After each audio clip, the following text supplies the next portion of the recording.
Ika-4 na kabanata. Ginawang halimbawa si Abraham. Bilang halimbawa kung paano itinuturing ng Diyos na matuwid ang tao, isipin ninyo si Abraham na ama ng mga Hudyo sa laman. Kung itinuring siya ng Diyos na matuwid dahil sa mga nagawa niya, sana'y may maipagmamalaki siya. Pero wala siyang maipagmamalaki sa Diyos. Dahil sinasabi sa kasulatan, sumampalataya si Abraham sa Diyos.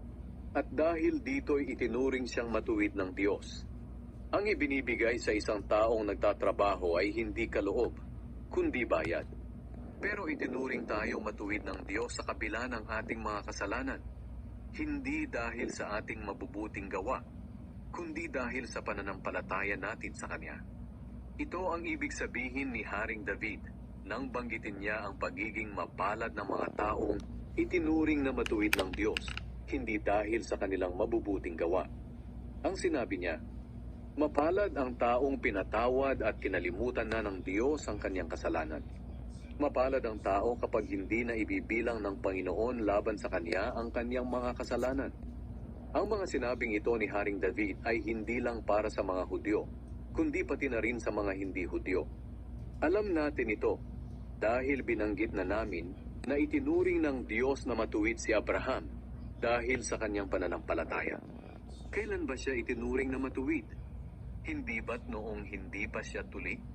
Tinuli siya bilang tanda na itinuring na siyang matuwid dahil sa kanyang pananampalataya. Kaya si Abraham ay naging ama ng lahat ng mga mananampalatayang hindi tuli. At dahil nga sa kanilang pananampalataya, itinuring silang matuwid ng Diyos. Siya rin ang ama ng mga Hudyong tuli, hindi lang dahil sila'y tuli sa laman, kundi dahil sumasampalataya rin sila tulad ng ating ninunong si Abraham noong hindi pa siya tuli. Natatanggap ang pangako ng Diyos sa pamamagitan ng pananampalataya. Ipinangako ng Diyos kay Abraham at sa kanyang lahi na mamanahin nila ang mundo. Ang pangakong ito ay ibinigay ng Diyos kay Abraham, hindi dahil sa pagsunod niya sa kautusan, kundi dahil itinuring siya ng Diyos na matuwid sa pamamagitan ng kanyang pananampalataya. Kung ang mga nasasakop lamang ng kautusan ang magiging tagapagmana, walang kabuluhan ng pananampalataya, at ganoon din naman ang pangako ng Diyos. Ang kautusan ang siyang naging dahilan kung bakit may parusa mula sa Diyos. Kung walang kautusan, wala ring paglabag. Kaya nakabatay ang pangako ng Diyos sa pananampalataya, para ito'y maging biyaya ng Diyos at tiyak na matatanggap ng lahat ng lahi ni Abraham, hindi lamang ng mga Hudyo na sakop ng kautusan, kundi maging ng mga hindi Hudyo na sumasampalataya ring tulad ni Abraham na ama nating lahat. Gaya nga ng sinasabi sa kasulatan, ginawa kitang ama ng maraming bansa. Kaya sa paningin ng Diyos, si Abraham ang ating ama. At ang Diyos na pinaniwalaan ni Abraham, ang siya ring Diyos na bumubuhay sa mga patay at lumilikha ng mga bagay na wala pa. Kahit wala ng pag-asang maging ama si Abraham, nanalig pa rin siyang magiging ama siya ng maraming bansa. Gaya nga ng sinabi ng Diyos sa kanya, magiging kasindami ng bituin ng bilang ng mga anak mo. Mag-100 taong gulang na siya noon.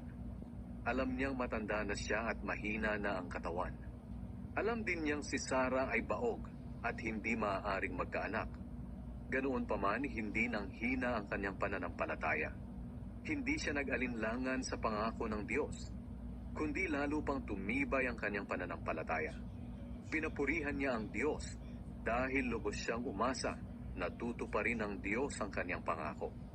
Kaya nga itinuring ng Diyos na matuwid si Abraham dahil sa kanyang pananampalataya. Pero ang katagang itinuring na matuwid ay hindi lamang para kay Abraham, kundi para rin sa atin. Tayo rin ay tinuturing ng Diyos na matuwid kung sumasampalataya tayo sa Kanya na muling bumuhay sa ating Panginoong Hesus. Pinatay si Hesus dahil sa ating mga kasalanan at muling binuhay para tayo maituring na matuwid.